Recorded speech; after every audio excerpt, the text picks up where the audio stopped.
반갑습니다, 여러분. 반갑습니다. Nice meeting you. 네. 보시다시피 저는 달라스, 텍사스에서 왔고요. 미국에서 왔습니다. 사실 미국이 어떻게 보면 선교사를 파송한 나라인데 한국에 1885년 부활절에 여러분들 잘 아시는 아펜젤러 선교사님하고 언더우드 선교사님, 호레이스 G. 언더우드, 그 다음에 헨리 아펜젤러, 이 두 선교사님이 같은 배 타고 제물포에 내렸어요. 그래서 조선 땅에 1885년부터 처음으로 개신교 선교사님의 복음이 전해진 것입니다. 우리 청년 여러분들 알고 계시죠? 할렐루야. 그런데 이제는 사실 제가 미국에서 왔지만 선교사의 나라에서 왔습니다라고 하기보다는 제가 선교지에서 왔습니다라고 여러분들께 인사를 드리는 게 맞는 것 같습니다. 제가 오랜만에 이제 한국 와서 이렇게 뜨겁게 예배하고 한성교회 전 세계 한국어로 예배하고 한국어로 설교 듣고 찬양하는 사람들은 다 아는 교회지만 진짜 이렇게 현장에 와서 금요성령 집회, 금요 예배를 이렇게 드려보니까 얼마나 뜨겁고 또 여러분들의 기도와 찬양이, 여러분 미국에 한 250만에서 300만 한인이 있습니다. 보셔도 꽤 많은 한국인들이 우리 교회에 계시죠? 교인들로. 우리 전 미국에 한 300만 정도 계시는데 여러분 4천여 한인교회가 있습니다. 그래서 4천여 한인교회를 대표해서 우리 한성교회 교인들께, 우리 성도님들께 인사드리고, 문안 인사드리고, 여러분들께서 혹시 이민교회를 위해서, 미국에 있는 한인교회들을 위해서 조금이라도 기도해 주시고 중보해 주셨다면 이 자리를 빌어서 진심으로 감사의 인사를 드립니다.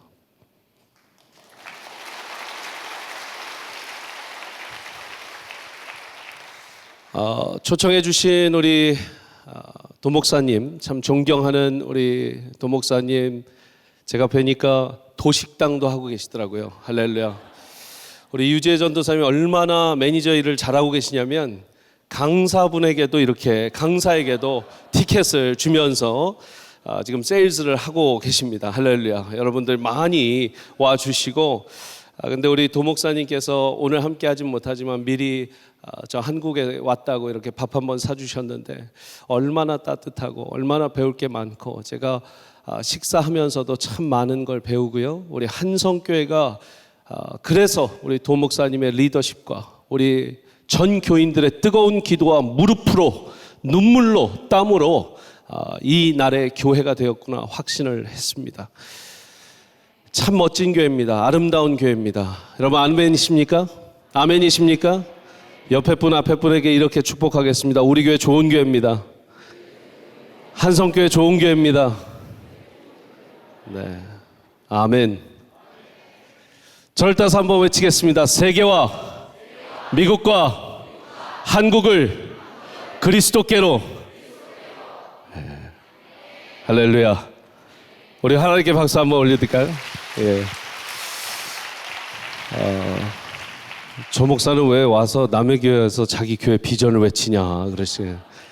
세미한 교회는 세미한 성령님의 음성도 맞지만 세미한 성령님의 음성을 들으면 뭐 해야 되냐? 세계, 미국, 한국을 그리스도께로. 여러분 동의하시죠? 세계, 미국, 한국을 그리스도께로. 모든 세계 열방에, 이번에도 많은 나라에, 또 많은 국내, 국외 지역에 우리 선교사로 파송된다고 했는데, 제가 참 이번 우리 이 6월달 이 표어가 너무 마음에 들더라고요. 한성교회 I am a missionary 이렇게 돼 있어요. 저도 아는데 여러분들 모르고 계셨어요 혹시? 네, 금요 예배에 이 표어가 I am a missionary, 나는 선교사입니다예요. 미국에서 온 목사니까 한번 영어 해봅시다. I'm a missionary. 어우, 발음 좋다. 역시 서울이라. We are missionaries. 우리는 모두 선교사들인 줄 믿습니다. 제가 오늘 제목 아주 심플하게 적었습니다. 예수 그리스도가 있는 가슴마다 선교사이고 예수 그리스도가 없는 가슴마다 선교지이다. 그렇다면 여러분들 주변에 예수 그리스도가 없는 가슴, 없는 마음, 없는 인생, 거기가 선교지입니다. 오늘 말씀을 보기 전에 제가 오늘 설교의 어떤 큰 아웃라인이라고 그럴까요? 오늘은 베드로에 대한 본문을 읽었습니다. 베드로도 보겠지만 제가 한성교회와 한성교회 이 I'm a missionary, 나는 선교사이다라는 주제를 갖고 기도하고 말씀을 준비해 왔을 때 주신 성경의 인물들을 좀 여러분들과 나누고 이후에 오늘 본문으로 다시 돌아와서 제가 오늘 말씀을 맺도록 하겠습니다. 먼저 저는 요한복음 4장에 나오는 우리 수가성 여인, 사마리아 여인을 한번 보고 싶습니다. 여러분 수가성 여인을 잘 아시죠?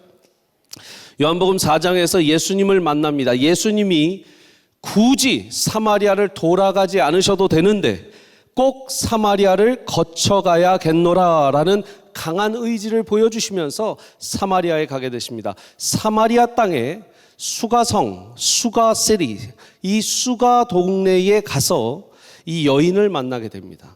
이 여인에게 물을 달라고 합니다. 유대인인 당신이 어떻게 나에게 물을 달라고 합니까? 나는 사마리아 사람입니다 라고 말했더니 여인이여, 당신이 지금 너에게 물 달라고 한 사람이 누구인지 알았더라면 물을 줬을 것이다. 누구든지 내가 주는 생명수를 마시는 자마다 영원히 목마르지 않을 것이다 라고 얘기하니까 그 여인이 뭐라고 합니까? 그 생명수 나에게도 주십시오 라고 말합니다. 제가 오늘 기도하면서 우리 한성교회 올 때 그 말씀이 계속 음성으로 들렸어요. 그래서 여러분 한번 같이 읽어보겠습니다. 요한복음 4장 14절 15절입니다. 같이 읽습니다. 시작. 내가 주는 물을 마시는 자는 영원히 목마르지 아니하리니 내가 주는 물은 그 속에서 영생하도록 솟아나는 샘물이 되리라. 15절에 여자가 이르되 주여.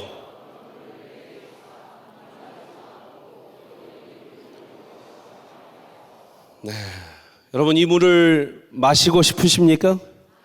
영원히 목마르지 않는 샘물을 혹시 여러분들 중에 마시셨습니까? 이 샘물은 무엇입니까? 예수 그리스도의 복음입니다. 절 따라서요.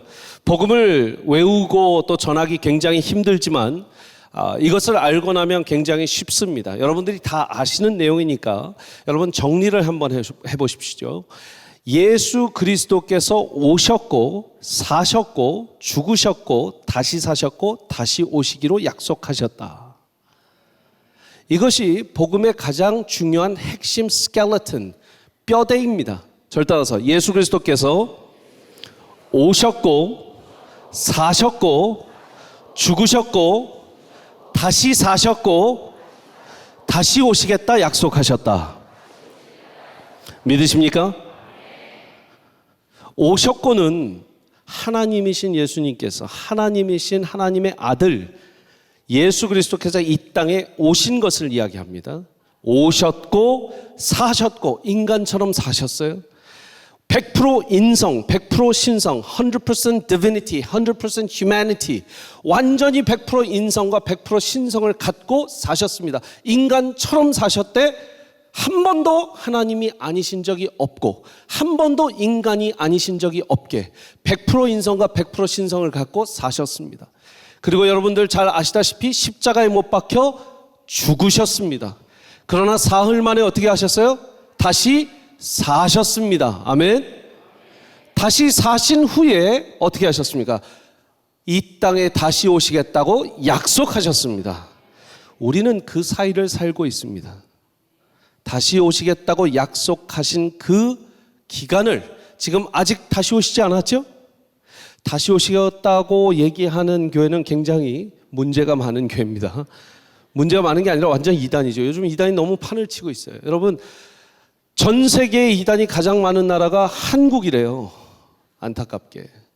그래서 그 이단 사이비 종교 지도자들, 종교도 아니죠. 사이비 지도자들을 감옥에 갖다 놔서 내가 재림 예수다, 내가 재림 예수다 하면 옆방에서 그런답니다. 난 너 같은 아들 둔 적 없다 이래요. 뭐 옆방엔 누가 계세요? 하나님이 계시나 봐요. 난 너 같은 아들 둔 적 없다 이런데요. 뭐 자기가 하나님이다, 자기가 재림 예수다, 다 거짓입니다. 다 이단입니다. 속지 마시기를 축복합니다. 예수 그리스도께서는 아직 오시지 않았고 우리는 아직 오시지 않은 예수 그리스도를 기다리며 정결하게 살아가는 신부입니다. 신부예요. 여러분, 이 복음이 영원히 목마르지 않는 샘물인데요, 이 샘물을 내가 너에게 주겠다 합니다. 여인은 바로 달라고 합니다. 그랬더니 다음 질문이 바로 이겁니다. 16절 다음 대화가 이렇게 됩니다. 여러분 잘 아시지만 16절 말씀 보십시오. 시작. 이르시되 가서 내 남편을 불러오라. 그랬더니 여자가 이렇게 얘기합니다. 이르되 나는 남편이 없나이다. 예수께서 이르시되 네가 남편이 없다 하는 말이 옳도다. 너에게 남편 5이 있었고 지금 있는 자도 내 남편이 아니니 네 말이 참되도다. 자, 어떤 일이 일어났어요? 지금 예수님 나와도 되나요? 전사님 괜찮나요? 제가 또 이 교회 룰을 따라야 되기 때문에 예수님이 여인을 만났어요. 내가 샘물을, 영원히 목마르지 않는 이 생명수를, 샘물을 주리라 했더니 다음 대화가 그래서 네 남편을 데려와라. 그랬더니 저 남편 없습니다. 아, 그래, 네가 5명 있었지만 지금 살고 있는 남편도 네 남편 아니니까 네 말이 옳도다. 많은 분들이 불편한 대화를 지금 보게 됩니다. 저도 이 대화가, 요한복음 4장의 예수님 대화가 아주 오랫동안 불편했습니다. 자유주의 신학자들, 저는 자유주의 신학자들, 또 예수 믿지 않는 이 아주 신학자인데 예수 믿지 않는 사람들 만나서 굉장히 디베이트를 많이 하곤 했는데, 이 포인트를 하면서 굉장히 예수님을 아주 비인격적인 사람으로, 아픈 부위를 꼭 찔러서 그렇게 아파서 정말 이 상처를 드러내서 그 부분을 꼭 보여줘야만 하는 것처럼 얘기하는 사람들을 듣는데, 여러분 성경을 잘 보면 답은 거기 다 나와 있습니다. 우리가 볼 때 16절, 17절, 18절 한 번만 더 보여주세요. 마치 이 여인이 자기를 보호하듯, 뭐 상담 용어로 방어기제라고 하는데, 방어기제를 발휘해서 저는 남편이 없습니다. 그러더니 예수님께서 살짝 좀 쌀쌀 맞거나 조금 차가우시게, 그래, 네가 남편이 없다는 말 맞지? 너에게 남편 5이 있었는데 지금 있는 자도 네 남편 아니니까 네 말이 맞다고 본다. 이렇게 들리는지, 아니면 혹시 여러분들 마음 가운데 예수님이 그래도 이 가운데, 그래, 너가 지금 말하는 게 맞지. 너가 남편 5이 있었지만 지금 있는 남편도 네 남편 아니니까 네가 말하는 게 어쩌면 맞는 것 같다 하는 정도로 들리시는지, 여러분들의 예수님 톤은 어떤지 모르겠습니다. 우리 드라마 성경 여러분들도 혹시 들으신 적 있나요? 공동체 성경 읽기 할 때 마치 이렇게 성우 좋은 분, 너에게 남편 5이 있었고 지금 있는 자도 네 남편이 아니니 네 말이 참되도다. 여러분, 예수님이 조금은 더 따뜻하게 말씀하셨을 것 같아요. 자, 왜 그런 거 하면 잘 들어보십시오. 그냥 기본적인 우리의 background information, 여러분 성경에 아주 깊은 knowledge가, 여러분 지식이, 성경 지식이 없다 하더라도 1세기입니다. 1세기. 지금 예수께서 오신, 1세기도 아니죠. 예수께서 오신 지금 한 BC, AD를 가르고 아마 한 20년이 될지 30년이 될지, 이 뭐 학자들이 분분하니까요. 지금 1세기도 되지 않고 1세기에서 2세기로 넘어가, 하나도 지금 이혼이라는 개념이 없는, 이해가 되셨어요? 여러분 1970, 80년대 때만 해도요, 이혼이라는 대화가 쉽지 않았습니다. 8, 90년대 때까지만 해도요, 이혼이라는 말이 쉽지 않았습니다.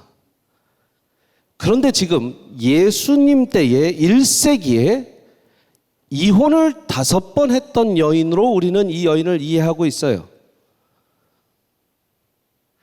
여러분, 이게 자발적인 여인의 이혼이었을까요? 아니면 5번을 이혼 당했던 여인일까요?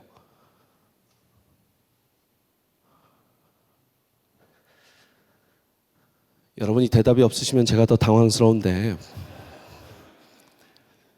저는 이제 조직신학 교수를 하고 있습니다. 겸임 교수를 하고 있고 선교학 교수도 하고 있는데, 여러 가지 정황상 이 여인은 5번 자발적인 이혼이 아니라 5번 버림받은 것이 맞습니다.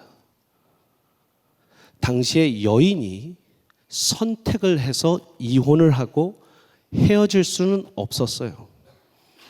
지금 있는 5번 헤어지고 나서 6번째 있는 남자도 네 남편이 아니니 라고 말을 하는 것은 그 남편이 결혼도 안 해주고 결혼 증서도 안 해준 상황 가운데 아마 이 여인을 그냥 데리고 사는 로마 군인이었거나 떠돌아다니는, 혹은 그냥 떠돌이 남자의 생활을 사는 사람이었을 것이에요. 그런데 이 여인은 지금 낮에 땡볕에 물을 길러와서 그 남자 밥이라도 해주려고 아마 여기 나와 있을 겁니다. 자, 예수님의 첫 번째 반응이 왜 샘물을 받고 싶습니다, 금을 나는 먹고 싶습니다 했는데 남편 이야기를 했을까? 답은요, 바로 샘물이라는 단어에 있습니다. 절 따라서 샘물. 샘물은 위에서 떨어지는 게 샘물입니까? 밑에서 솟아나는 게 샘물입니까? 밑에서 솟아나는 게 샘물이죠. 그런데 이 여인의 가장 큰 두려움은 이제까지 너무나 많이 버림받았고 지금 남편에게도 지금 남자에게도 버림받을 것 같은 두려움, 그 아픔, 그 상처, 너무 크게 큰 바위돌로 자리 잡아서 밑에서 솟아나는 샘물이 아무리 용서 좀 쳐도 그 샘물이 뚫고 그 바위돌을 이겨내지 못한다는 거예요. 그러니까 예수님은 네가 샘물을 원하느냐? 그렇다면 네 남편을 데려오너라. 남편 이야기가 첫 번째 이야기였던 거예요. 왜요? 이 여인에게 가장 큰 문제는 바로 버림받음, 외로움, 아픔, 상처, 과거였기 때문이죠. 동의가 될까요? 제가 오늘 이 이야기를 왜 하는가? 제목을 한번 다시 띄워봐 주십시오. 오늘 제목은 예수 그리스도가 있는 마음마다. 자, 한번 같이 읽어볼게요. 시작. 예수가 없는 마음마다 예수가 있는. 자, 이 여인의 지금 마음에 예수가 없습니다. 선교지죠. 그러면 이 선교지에 선교사로서 예수님께서 직접 He became a missionary. 그가 선교의 말씀을, 복음이신 그분이, 복음 자체이신 그분이 복음을 들고 복음을 전해주시러 샘물을 주러 오셨는데 너무 큰 바위덩어리가 위를 막고 있으니 여인에게 그 부분을 터치하기 시작하신 겁니다. 저는 여러분께 한번 묻고 싶습니다. 오늘 I'm a missionary, 나는 선교사이다 라고 말할 때 여러분들 중에 혹시 아직 예수 그리스도께서 내 마음 가운데 용솟음치는 샘물로 그 복음의 흔적이, 복음의 강물이 흘러내리고 있지 못하는 분이 혹시 계시지 않을까라는 생각이에요. 저는 선교를 많이 했습니다. 선교를 많이 다녔습니다. PhD 박사도 선교학 박사입니다. 선교신학이에요. 선교신학 박사예요.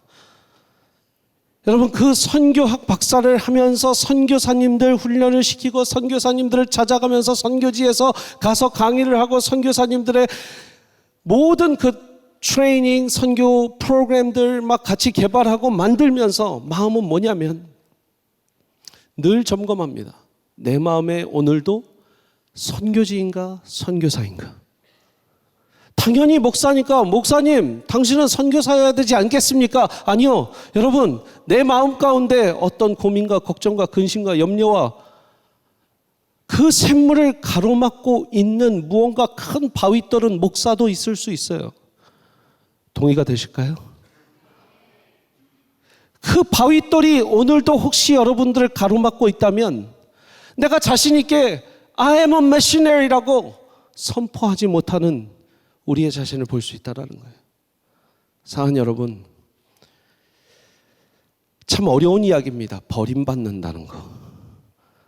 또 결혼의 헤어짐, 이혼, 이런 단어를 이야기해서 혹시 저를 미워하진 마십시오. 저를 불편해하지 마십시오. 다 우리 사는 이야기들이 그 아픔의 흔적들이 너무나 많습니다. broken family가 미국에 얼마나 많은지 아십니까? broken marriage가 미국에 얼마나 많고 이민사회도 얼마나 많은지 아십니까? 한국에도 많겠죠.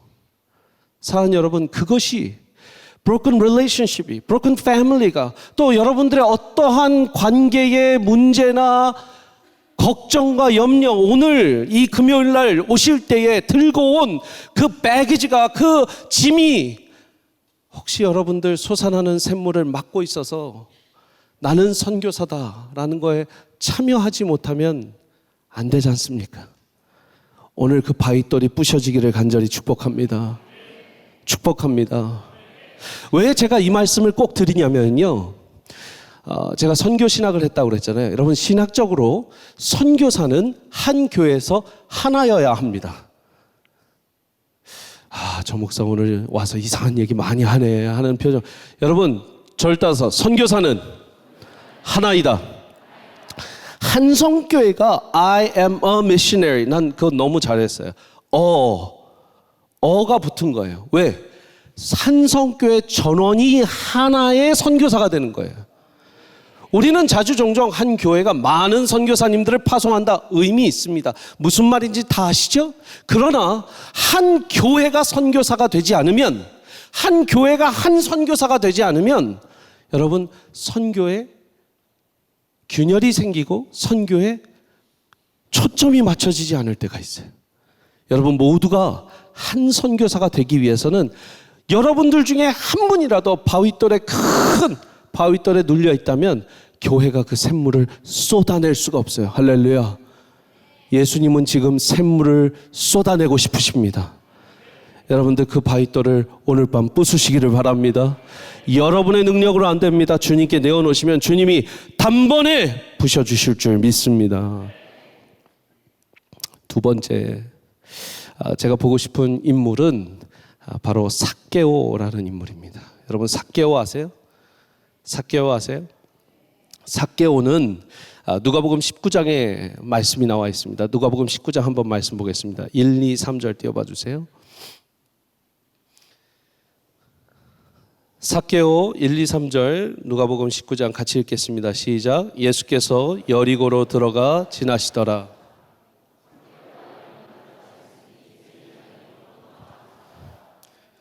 예수께서 어떠한 사람인가 하여 보고자 하되 키가 작고 사람이 많아 할 수 없어 4절 제가 읽겠습니다. 앞으로 달려가서 보기 위하여 돌 무화과 나무에 올라가니, 옛날 성경에는 뽕나무라고 되어 있어요. 돌 무화과 나무에 올라가니 이는 예수께서 그리로 지나가시게 되미로라. 삭개오, 여러분 삭개오는요, 여기에 정보가 다 적혀 있습니다. 여리고에 있었습니다. 1절에 여리고, 2절에 세리장이고 부자였다. 절 따라서 여리고, 세리장, 부자. 3절 말씀에 불필요한 이야기 같지만 꼭 필요해서 나와 있습니다. 3절에 그가 예수께서 어떠한 사람인가 하여 보고자 하되 뭐래요? 키가 어때요? 키가 지금 작게 읽으신 분들은 지금 키가 좀 작으신 분이고, 크게 읽으신 분은 내가 좀 키가 작대요. 키가 작아서 그가 한 일 뭐예요? 가장 유명한 일, 나무를 타고 올라갔어요. 나무를 타고라도 예수님을 만나고 싶었던 그 삭개오. 여러분 삭개오의 큰 바위돌은 뭐였을까요? 복음이 들어가지 못하고 선교사로서의 마음이 들어가지 못한 그 바위돌. 키가 작고 세리가 되었다라는 거에 많은 정보가 있어요. 여러분 키가 작고 놀림도 받았을 수 있겠죠. 야, 너 뭐 키 작다 하면서. 우리 키 작으신 분들을 다 축복합니다. 할렐루야. 예. 용기 내서 아멘 해주셔서 감사합니다. 또 세리장이 되었다라는 건 여러분 보십시오. 유대 혈통에서 세리장이 되었어요. 세리장은 로마 정부 관직에서 꽤 높은 관직입니다. 이 자기의 유대인들 혈세를 아주 뽑아서 먹는 사람이에요. 그러니까 매국노라고도 불렸죠. 당시에 민족을 배신하는 매국노. 여러분 생각해 보세요. 잘 자란 귀한 집 아들이 매국노 하겠어요? 아니죠. 집안 사정이 어려운 상황에서 민족을 다 배신하고라도 그걸로 성공하지 못하면 아무것도 할 수 없는 사람, 그 사람이 바로 삭개오였습니다. 아마 삭개오는 그렇게 친구가 많은 것 같지 않아요. 세리장이 열심히 되었어요. 자기 놀리고 자기 힘들게 하는 사람들 코 한번 납작하게 해주려고 열심히 전에 세리장이었던 사람 뒤 졸졸 따라다니면서 할 짓 못할 짓 다 하고 끝끝내 세리장이 되었습니다. 세리장이 되어서 큰 부자까지 되었는데, 여리고의 가장 큰 부자가 되었는데 사람들이 그를 존경해 주지 않습니다. 사람들은 그를 세리장 놈, 아니면 매국노, 저런 나쁜 세리장, 저런 나쁜 매국노 하면서 더 심한 욕도 했을 거예요. 그는 너무나 어렸을 때도 왕따, 나이가 커서도 왕따. 마음에 굉장히 상처가 있고 어려움이 있고 큰 바위돌이 짓눌고 있었어요. 그러니까 여러분 한 일을 보십시오. 한 일은 앞에 나가서 예수님을 만나기를 원했던 거예요. 무조건 그 예수라는 사람을 한번 만나보고 싶었던 거예요. 생각해 보십시오. 부자여서, 그 동네 최고 부자가 뭐가 아쉬워서 나무를 타고 올라가요. 나무를 타는 게 쉽습니까? 여러분 아마 그때 고위 관직들은 이렇게 긴 옷들, 로브를 입고 아마 이렇게 긴 그 소매도 길고 이 바지도 이렇게 길게 이렇게 치마처럼 끌고 다녔을 거예요. 그 옷을 입고 나무를 타면서 그 옷이 아마 찢겨지기도 하고 몇 번 미끄러지기도 했겠죠. 사람들이 비웃었을 겁니다. 삭개오 지금 뭐 하는 거야? 삭개오 봐. 아니 저런 우스꽝스꼴로 뭐 하는 거야 지금? 저 사람도 예수를 만나겠다고 지금 저러는 거야? 아니 저렇게 매국노가, 저렇게 우리의 혈세를 빨아들이고 저렇게 부자 되려고 안간힘을 쓴 놈이 뭘 예수님을 만나겠다고 하는 거야? 근데 삭개오는 끝끝내 그 나무를 올라가서 예수님을 만납니다. 예수님이 다가와서 뭐라고 그러냐? 삭개오야 내려오너라. 처음으로 이름을 불러요. 그 전까지는 삭개오는 삭개오라는 이름을 부르지 않았습니다. 왜냐하면 삭개오는요, 의로우고 순전한 자, 의롭고 순전한 자라는 이름이 있어요. 그러니까 의롭고 순전하게 살지 못하는 그에게 예수께서 오랜만에 삭개오야 내려오너라 이름을 불러요. 이름은 정체성이잖아요. 제 이야기를 잠깐 하면요, 제가 목회자가 되기 전에 제가 금융업에 있었습니다. 할렐루야. 네. 제가 그래서 가깝게 저 여의도의 증권가에서도 있었고요. 또 건너가서 저기 광화문의 외국계 증권사에서도 일을 했었어요. 어떻게 잘했을 것 같아요? 못했을 것 같아요? 괜찮게 했을 것 같아요? 네. 제가 맡은 일 잘 했습니다. 잘해서 승진도 잘 됐고요. 또 뭐 좋은 기회들이 있어서 보너스도 잘 받고 20대 중반 돼서 억대 연봉 받으면서 제가 아주 승승장구했습니다. 삭개오와 같이 저도 금융업에 있던 사람입니다. 삭개오는 세리장, 저는 증권가. 그래서 삭개오가 참 친근하게 느껴져요. 성공을 향해서 달려갔어요.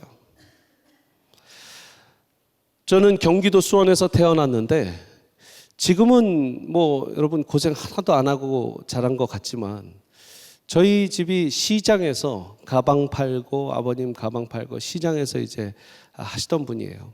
장사가 그래도 곧잘 돼서 금방 하나님께서 복 주시고 은혜 주셔서 자수성가도 하셨습니다. 제가 그 시장 토배기에서 자라나면서 뭐 이거저거 배우고, 사실 장돌배기라고 하죠. 장돌배기로 수원 남문의 영동시장이라고 있어요. 수원 남문 영동시장에서 자라나다가 제가 여기 대원외고라는 데 아세요? 여러분? 저기 중곡동에 공부를 곧잘 해서 대원외고에 왔어요. 반응이 전혀 뭐 그래 너 갔다 뭐 경기도 뭐 영어경시대회 이런데 뭐 1등하고 다 1등하고 올라와서 서울에 상경해서, 저는 그렇게 수원이 뭐 지방이라고 생각하지 않았습니다. 오니까 저를 딱 너 지방에서 왔네 그러는 거예요. 굉장히 자존심이 상하더라고요. 경기도에서 경시대회 1등 하던 사람이 외고에 딱 들어가니까 반에서 37등을 하더라고요. 여러분이 웬만하면 놀라질 않으시는군요. 목동은 뭐 아주 학원가가 많아서 전 너무 쇼크가 컸어요. 성공해야겠다. 그래서 보니까 제가 왜 그렇게 뒤처질 수밖에 없었는가. 강남 8학군 아이들은 일찍이부터 대원외고 한영외고 과학고반으로 다 똘똘 뭉쳐서 준비를 한 거예요. 그럼 제가 그래도 나는 하나님 믿는 사람이니까 더 열심히 해야지 했면 되는데 제 머릿속에 뭐라고 했냐면 나도 강남 8학군에 들어가서 내 자녀들은 거기에서 키워야겠다. 그래서 삭개오의 길을 걸었어요.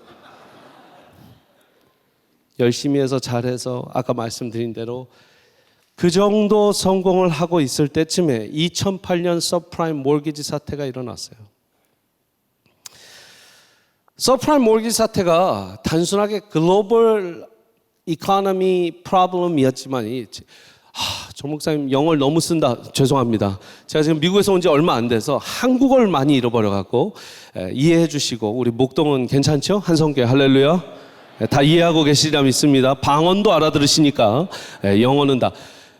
이 모든 국제 경기의 어려운 시절에 그 일이 일어났는데 여러분 저는요 그걸 직격탄을 받았어요. 왜 그러냐면 제 잡은 더 좋아졌습니다.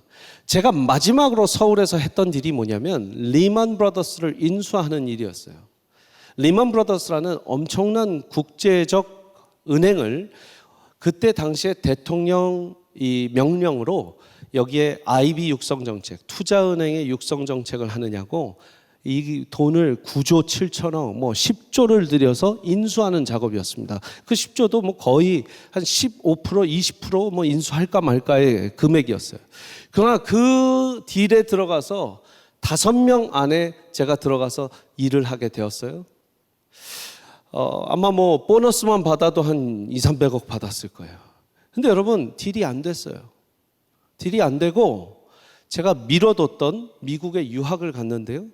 미국에 유학을 이제 석사로 갔는데 딱 8월 마지막 주에 가서 9월 첫 학기의 시작입니다. 제가 뉴욕에 컬럼비아 대학교라는 학교를 갔습니다. 혹시 아시나요? 컬럼비아 대학교에 석사를 하고 9월 학기의 시작이니까 시작을 했는데 9월 15일 아침에 제가 지하철을 타고 학교를 가는데 박스를 든 사람들이 막 지하철을 타는 거예요. 그 박스에 어떤 사람들은 리만 브라더스라고 써있고 어떤 사람은 목걸이에 리만 브라더스라고 써있어요. 뭐예요? 그 은행이 오늘 뱅크럽시가 된 거죠. 파산한 거예요. 그때 하나님이 직격탄으로 이사야서 40장 8절 말씀 푸른 마르고 꽃은 시드나 하나님의 말씀은 영원히 서리라는 말씀을 저한테 탁 주시는데 모든 게 무너진다.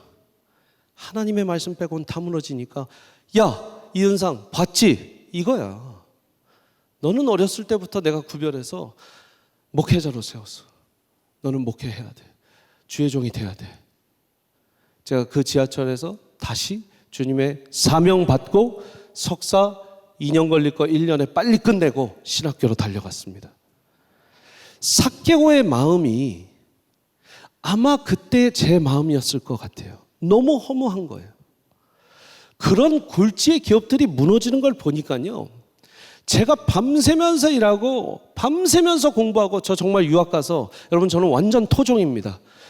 여기 한국에서 공부해서 그 지방에서 공부해서 성문 종합영어 다 그런 걸로 공부해갖고요. 할렐루야. vocabulary 22,000 그거 다 외우고 달달 외우고 깜지 쓰고 영어 달달 외워서 그래서 미국 수능 보고 GRE 보고 다 들어간 사람이에요. 근데 갔더니 미국 학교 이 대학교 정치외교학과를 들어갔는데 애들은 너무 잘해갖고요. 제가 기숙사에서 하루에 일주일에 한 2번 잘까? 나머지는 다 도서관에서 쪽잠 잤어요.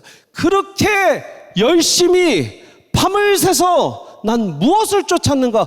만약에 그 밤을 새서 하나님의 영광을 위해서 하나님의 나라에 위해서 for the kingdom's sake 그의 나라와 그의 의를 구하라. 그리하면 모든 것이 주어지리라. 이 모든 것이 주어지리라 했던 6장 33절 마태복음의 말씀을 붙들고 살았다면 내가 허무하지 않았을 텐데 그게 아니었거든요. 솔직히 아니에요.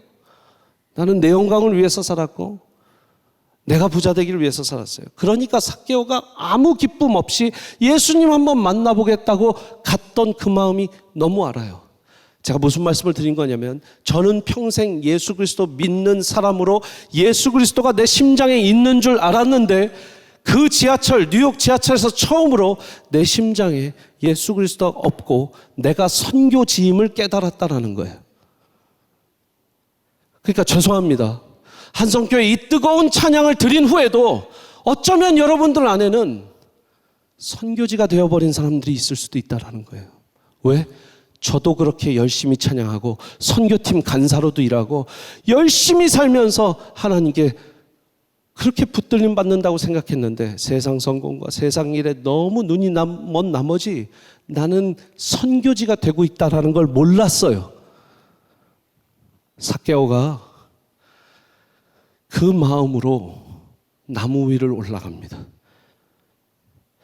여러분 보세요. 삭개오가 안 보이니까 사람들 피해서 앞으로 가요. 그리고 그 앞으로도 안 되니까 나무를 타고 올라가잖아요. 제가 이거에 너무 은혜를 받아서 대한항공 비행기에서 제가 찬양을 만든 찬양이 하나 있어요. 하나님 그냥 번개처럼 주신 찬양이에요. 한번 하고 갈까요? 하지 말고 갈까요? 네. 근데 잠시만요. 이 찬양을 부를 때 그냥 뭐 전 목사가 얼마나 뭐 곡을 잘 만들었는지 보자 뭐 이런 마음이 아니라 그 삭개오가 예수님 한번 만나겠다고 앞으로 가겠다고 앞으로 갔는데도 안 보이니까 나무 위라도 오르겠다고 하는 그 심정을 혹시 2층에 계신 여러분들 1층에 계신 여러분들 혹시 그 열정을 잃은 분이 한 분이라도 계신다면 이 멜로디나 가사가 너무 어색하고 처음 듣는 걸지라도 여러분들이 그렇게 앞으로 나와서 나무라도 타는 심정으로 이 6월 7월을 살아보면 어떨까 싶어요. 그래야 선교사가 되거든요. 제가 한번 부를 텐데 제가 지금 목이 많이 쉬었죠? 이해하시고 여러분들이 혹시 가사라도 같이 한번 읽어주시면 감사하겠습니다. 내 이름을 불러주세요. 내 이름을 불러주세요. 주님 내 이름을 불러주세요. 고단한 인생과 허무한 성공에 속아버린 내 이름을요. 내 이름을 불러주세요. 이제 아무도 부르지 않아주는 모두들 떠났고 모두들 속였고 모두를 원망했지만 오늘을 기다렸어요. 주님을 만날 그날을 앞으로 갈게요. 나무라도 오를게요. 내 이름을 불러주세요. 앞으로 갈게요. 나무라도 오를게요. 여러분 혹시 동의가 되시는 분들 있으시면 같이 한번 찬양해 볼게요. 처음부터 찬양할 때 속였고 버림받았고 그러나 나는 오늘 주님 만나면 됐어요. 이거예요. 그러니까 앞으로 가고 위로 올라갈 테니까 주님 한 번만 내 이름 삭개오, 내 이름 이은상, 여러분들의 이름을 부른다는 건 정체성이에요. 아브라함아, 너 아브라함이라고 부르지 말고 아브라함이라 하라.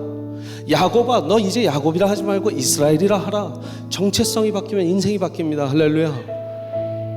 같이 한번 찬양하고요. 말씀 이어서 하겠습니다. 내 이름을 불러주세요. 내 이름을 불러주세요. 주님 내 이름을, 주님 내 이름을 불러주세요. 고단한 인생과 허무한 성공에 속아버린 내 이름을요, 내 이름을 불러주세요. 이제 아무도 부르지 않아주는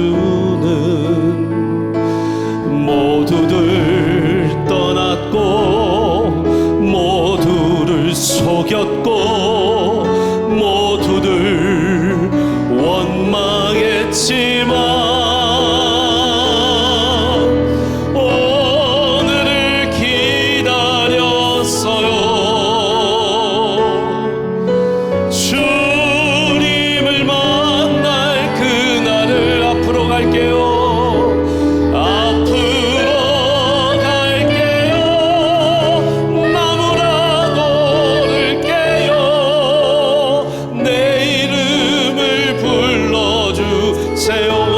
기다렸어요. 오늘을 기다렸어요. 주님만 따를 그날을, 주님만 따를 그날을. 이제는 뒤따라갈게요. 뒤따라갈게요. 십자가 못 박을게요. 내 이름을 불러주세요. 예수님이 삭개오를 만나자마자 그러십니다. 내가 너의 집에 가겠다. 그랬더니 집에 와서 너무 좋아갖고 삭개오가 그래요. 제가 가진 거 나누겠습니다. 제가 불의하게 얻은 거 있다면 3배로 갚겠습니다. 그랬더니 예수님 바로 말씀하십니다. 오늘 이 집에 구원이 이르렀다. 구원이 이르른 이후의 삶은 제자의 삶이에요. 그러니까 2절 말씀 다시 한번 2절 9절 한번 띄워보세요. 오늘만 기다렸어요. 주님을 따를 그날을. 아까는 앞으로 갈게요, 나무라도 오를게요 그랬잖아요. 여러분 보세요. 뒤따라 갈게요. 십자가 나무. 십자가 못 박을게요. 여러분, 내가 예수님 한번 만나겠다고 뽕나무를 탔던 삭개오는 나중에 자기 인생을 십자가에 못 박는 사건으로 일어납니다. 성경에 나와 있진 않지만 제자가 되었다면 그렇게 살았겠죠. 그 이후에 삭개오의 삶은 어떻는지 아무도 알지 못해요. 그러나 이 집에 구원이 이르렀다고 예수님께서 선언을 하셨다면 그는 제자가 된 것이에요. 할렐루야.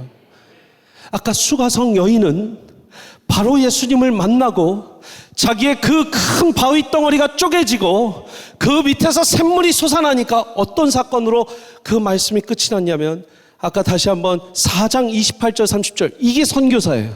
이게 미셔너리예요. 한번 28절 30절 4장입니다. 요한복음 4장. 그 전에 말씀이 있을 거예요. 같이 읽겠습니다. 시작. 여자가 물동이를 버려두고 동네로 들어가서 사람들에게 이르되 모든 일을 내게 말한 사람을 와서 보라. 이는 그리스도가 아니냐 하니 그들이 동네에서 나와 예수께로 오더라. 아무것도 없던 여인, 사람들께 버림받고 사람들이 찾아주지도 않고 같이 물도와 주러 오는 여인들, 친구들, 아낙네들도 없던 그 여인이 무슨 용기가 나서 물동이를 버려두고 동네로 들어가서 내가 행한 모든 일을 내게 말한 사람들 와서 보라. 이는 그리스도가 아니냐. 가장 강한 전도, 여러분 전도 많이 하세요? 저는 목사지만 전도를 많이 합니다. 이렇게 자신 있게 얘기할 수 있는 목사예요. 할렐루야. 저는 전도하려고 사실 목사 됐어요. 여러분, 저는 우버 타도 전도하고 비행기 타도 전도하려고 계속 노력합니다. 여러분, 전도하다 보면 깨닫는 게 하나 있어요. 사형리도 중요해요. 브릿지 예화도 중요해요. 하나님은 당신을 사랑하십니다. 그러나 죄 때문에 당신 그 계획에 머무를 수가 없습니다. 오늘 예수 그리스도를 영접하십시오. 그래서 그 하나님의 사랑과 하나님의 계획에 다 중요해요. 근데 여러분, 당신은 죄인입니다. 이렇게 시작할 수는 없어요.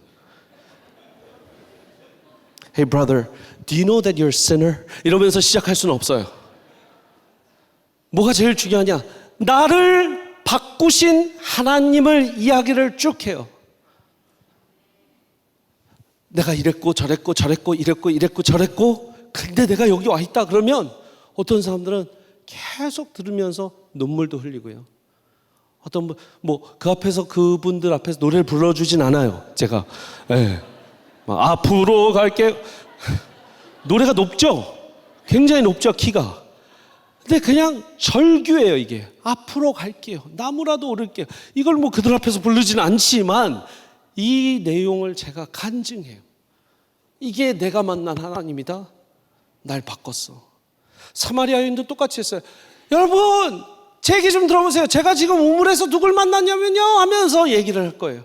근데 내가 남편 5 있었던 것도 알고 내 마음의 상처도 알고 내 마음의 과거도, 내가 지금 뭐 때문에 지금 힘들어하고 있는지 너무 잘 알아요. 그분이. 그러면서 이런 얘기를 했고요. 예배에 대해서 이야기를 하는데 이 신령과 진정으로 예배할 때가 오나니 때가 온대요. 곳이 아니래요. 장소가 아니래요. 예루살렘이 아니라 여기 그리심산이 아니라 그때가 온대요. 막 하면서 막 전하는 거예요. 이게 선교죠. 할렐루야. 선교사가 되시기를 축복합니다. 마지막 인물 베드로입니다. 오늘 본문 말씀이죠. 다시 본문으로 돌아올게요. 오늘 본문은 여러분 잘 아는 3번 네가 나를 사랑하느냐, 네가 나를 사랑하느냐, 네가 나를 사랑하느냐. 첫 번째 뭐라고 하세요? 네, 주님, 제가 주님 사랑합니다. 얘기하니까 내 양을 먹여라. 두 번째, 내 양을 줘라. 세 번째, 내 양을 먹여라 합니다. 여러분, 선교를 한다라는 건 가서 잃어버린 양을 데려오는 거예요. 아멘이십니까? 잃어버린 양을 예수 그리스도께로 데려오는 겁니다. 확실히 아셔야 돼요. 가서 돕고 구제하고 사역하는 것도 다 좋지만 예수 그리스도의 살아있는 샘물의 복음으로 그 잃어버린 양을 데려오는 겁니다. 내 양을 먹여라, 내 양을 쳐라. 그런데 중요한 게 있습니다. 예수님의 질문이 뭐라고 하셨어요? 저는 이게 우리가 살아가는 이유고, 제가 목회하는 이유고, 한성교회가 이 여름 선교하는 이유고, 이 땅에 예수 그리스도를 구주로 영접한 모든 이들이 이 시대에 복음 전하고 전도하고 선교하고 교회에서 예배하고 모든 이유가 여기 있다고 생각해요. 바로 예수님의 질문이에요. 예수님 뭐라고 했어요? 시몬 베드로야, 네가 나를 사랑하느냐?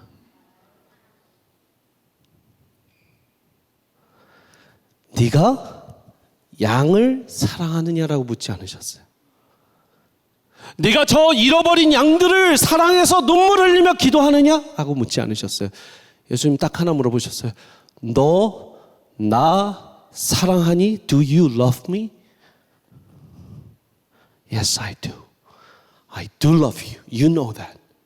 마지막에는 뭐라고 해요? 내가 주 사랑한 것을 주께서 하시나이다. 너무 겸연쩍고 미쳤고 3번 부인했던 그 과거의 상처 뭐라 할 수 없으니까 너무 부끄러워서 이제는 말을 못해요. 그러나 예수님의 질문은 Do you love me? Do you love the sheep? 양을 사랑해? 라고 묻지 않으셨어요. 중요한 겁니다. 제 목회에 너무 큰 답을 얻은 거예요. 여러분, 저는요 우리 교인들 너무 사랑합니다. 우리 성도님들 너무 사랑해요. 그러나 우리 성도님들을 사랑하는 이유는 제가 예수 그리스도를 사랑하기 때문이에요.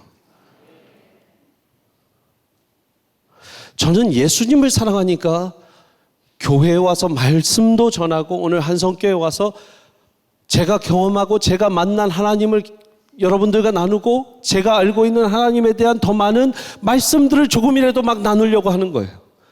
왜? I love my Lord. I just love my Jesus. To be honest, I don't know you. 여러분들 몰라요. 그러니까 제가 여러분들을 너무 사랑해서 제가 왔어요. 그러면 여러분들 마음속에 웃기고 있네. 네가 나를 언제 봤다고 사랑해. 솔직히 그렇잖아요. 제가 여기 왜 서 있을까요? Because I love my Lord Jesus Christ. 예수님 너무 사랑하니까 여기 서 있는 거예요. 제가 왜 저 안식월이에요. 지금 안식월. sabbatical. 할렐루야. 전혀 지금 안식하고 있지 않잖아요. 땀 뻘뻘. 지금 등이 다 젖었어요. 에어컨 선풍기도 안 틀어줘요. 여기는. 조명은 엄청 세 지금 여기. 박전 전사님 어떻게 찬양하는지 모르겠어. 근데 왜 이러고 있을까요? Because I love my Lord Jesus. 여러분 이번에 선교 가시는 분들 한번 손 들어보세요. 나 선교 갑니다. 나 선교 갑니다. 예, 감사합니다. 감사합니다. 여러분 선교 왜 가세요? 우리 도원욱 담임 목사님이 말씀하셨으니까, 교회에서 필요하니까, 내가 이번 여름 쓰임 받기 위해서, 선교는 귀한 거니까, 나는 I'm a missionary니까 다 좋습니다. 다 좋은데 the main reason and the purpose, 중요한 건 여러분들 고백 가운데서 내가 예수님을 너무 사랑해서 가요. 나는 진심의 답이 나오면 좋겠어요. 왜 이 찬양이 좋을까요? 왜 한성교회 찬양이, 여러분 정말 고마워요. 왜냐하면 진심으로 지난 코로나의 시간 가운데 우리가 이민교회가 한성교회 찬양으로 얼마나 은혜 받고 얼마나 많은 주일 예배 콘티가 여기에서 나왔는지 몰라요. 할렐루야. 얼마나 많은 이 이민교회들이, 여러분 이민교회들은요 이 팀이 없습니다. 이렇게 준비할 수 있는 이 어떤 기획력도 없어요. 그런 찬양 목사님, 전도사님들도 없는 교회들이 많아요. 뭐 저희 교회는 참 감사하게 은혜롭지만 저희도 많이 보내드립니다. 주일날 막 여기저기 미자립 교회들 막 여러분 그러니까 한성교회가 스탠다드예요. 너무 고마운 거예요. 미디어로서 이미 굉장한 많은 선교를 하고 계세요. 도목사님의 말씀에 굉장히 많은 분들이 은혜 받고 계세요. 여러분 근데 그 모든 이유가 뭐예요? 우리 교회 자랑스러워서, 우리 교회 영향력이 있어서, 우리 교회 힘이 있어서. 다 하나님이 그렇게 하신 이유는 여러분들이 아마 예수님을 정말 사랑해서 이 한성교회가 오늘의 한성교회가 된 줄 믿습니다. 우리 도목사님이 예수님을 너무 사랑하시니까 이 땅에, 여러분 조금만 더 시간이 제가 남았으니까 한성교회 때문에 또 하나 바뀐 게 뭔지 아세요? 한성교회 찬양팀 잘 들어보세요. 이제까지는 팀 제가 이름을 다 말하진 않겠습니다. J 무슨 팀, A 무슨 팀, 이런 팀들의 찬양이 많았죠? 그래요, 안 그래요? 그 팀들의 찬양팀의 구조에서 교회의 찬양팀이 한국 교계를 이끄는 트렌드로 바꿨어요. 그거 알고 계세요? 엄청난 거예요. 이게 학자이자 목사로서 보는 지금 한성교회의 찬양과 예배 여러 가지의 진짜 담임 목사님께서 브릴리언트 하신 거예요. 교회 중심 찬양이 나오니까 교회가 살고 교회론이 살고 교회의 선교가 사는 거예요. 전도가 살고. 팀은 다 좋죠. 팀도 너무 귀해요. 그러나 교회에 그 팀들이 와서 하는 것보다 우리 교회 팀이, 우리 교회 찬양팀이 한국 교계를 이끌면 얼마나 좋아요. 할렐루야. 그 큰 변화가 생긴 거죠. 여러분들은 이미 선교하고 계십니다. 여러분들의 심장에 예수 그리스도께서 계십니까?